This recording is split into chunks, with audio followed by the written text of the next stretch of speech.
Sean Strickland is a UFC champ. Holy this sport is crazy. I will never forget the closing seconds of UFC 293 with Sean Strickland walking Israel Adesanya down and yelling in his face as the clock struck midnight on Izzy's title reign. UFC 293 left the MMA world with a ton of questions. Is Izzy washed up?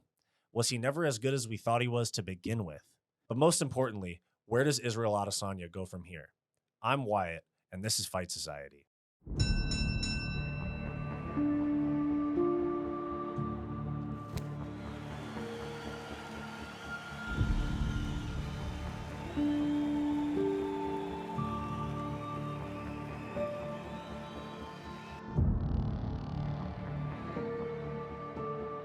Today we're talking about former UFC middleweight champion Israel Adesanya, and we're going to explore the big question. What's next for the Last Stylebender? First, let's rewind a little. At UFC 293 in Sydney, Australia, Israel Adesanya faced Sean Strickland in a fight that left many people confused. Izzy was outscored 49-46 on all three judges' cards in front of his own crowd. After getting dropped in the first round by Strickland, it seemed like Izzy just couldn't really get out of first gear. He couldn't find his jab. He looked tired and timid in there. Maybe the knockdown in the first round did more than I originally thought, but either way, it was genuinely shocking to see the guy that said, "You won't beat me, I'm prepared to die," going into the fifth round against Kelvin Gastelum, getting walked down and yelled at by the guy that boxes like iCarly. I mean, Izzy even made fun of Sean Strickland's fighting style in the past. When you saw the way Strickland stood in front of him, I bet you already knew it was a wrap. I tried to warn the fucking hillbilly, but he didn't listen to me. His performance really wasn't what we've come to expect from Adesanya, and it's left a lot of us confused, even raised some doubts about Izzy's path going forward. And then side note, I just wanted to point out that something seemed really off about Izzy this entire fight week. I don't know if he lost focus or if he got complacent or if him and his team just didn't take Sean Strickland seriously, but that seemed like a different guy out there. Then, after seeming off during fight week and not taking anything seriously, he goes out there and gets embarrassed by Sean Strickland. I mean, genuinely embarrassed. And then after the fight, the first thing he does in the cage is go up to Sean Strickland and say, "I know you think I f***ed my dog." I mean, what the f*** was that? Oh, it was strange, you guys. It was strange. He was like talking. I think he was mad that I made from his dog. I'm not even joking. Like, what the is going on here, man? Like, are we having this conversation? Like, yeah, truly was mad. And then he goes and runs out of the press conference in less than a minute and passes questions off to his coach, Eugene Behrman. I just want to go with be with people who care about me, my team, and they're waiting for me. So I'm going to do that. But I'll leave it with Eugene Behrman. He'll handle this for the first time. And yeah, till next time. This is how we do it. He wants to go, he wants to be protected, and it's our job to protect him. So he's in a time of need right now. So if I have to sit up here in front of you guys, then I have to sit up here in front of you guys for him.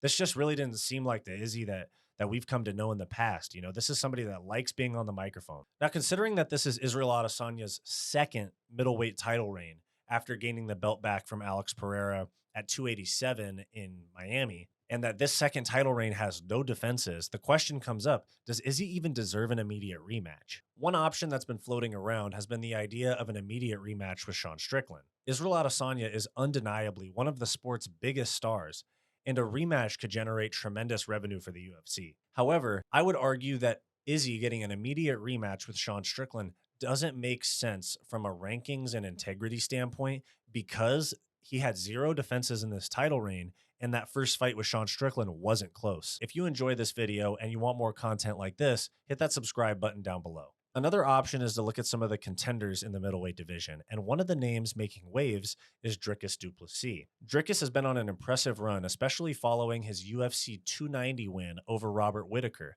and given the face-off that he had with Adesanya in the cage after that fight, gives this fight some heat. But does this fight still draw eyes without a world title on the line? Are you interested in Dricus and Izzy without a belt on the line? I mean, what does the UFC do with that fight? I know it's the battle for Africa, but is Izzy big enough to main event a pay-per-view with no belt on the line the way that Conor McGregor has? I mean, does Izzy get paid too much to fight on a fight night or co-main event? Is his contract just too lucrative? Let me know in the comments what you think the UFC can do with Izzy versus Dricus without a world title on the line. On the other hand, perhaps it's time for Izzy to take a step back, Let the middleweight title picture clear up and reset and recharge for the future.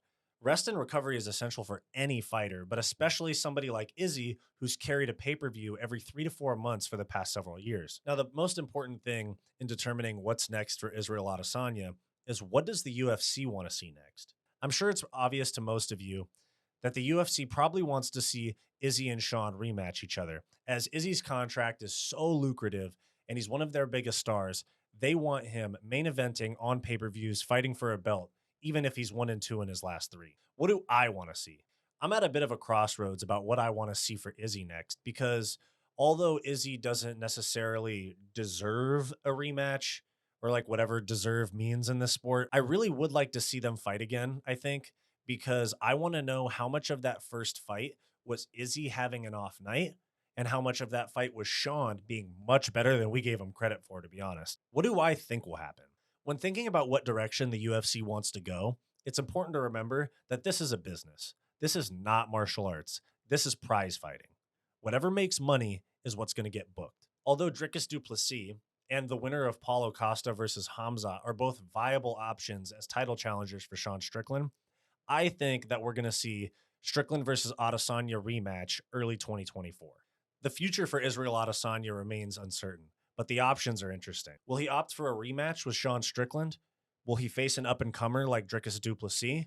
Or will he take a step back, recharge, and strategize? What do you want to see next from The Last Stylebender? We'd love to hear your comments down below. Don't forget to like this video, subscribe, and ring the bell so that you stay up to date with our latest videos. If you're interested in more content from me, go check out my weekly comedy podcast, the Hissyfit podcast, and my personal channel, Wyatt's World. I'll link them in the description down below. Go watch this suggested video, and I'll see you next time.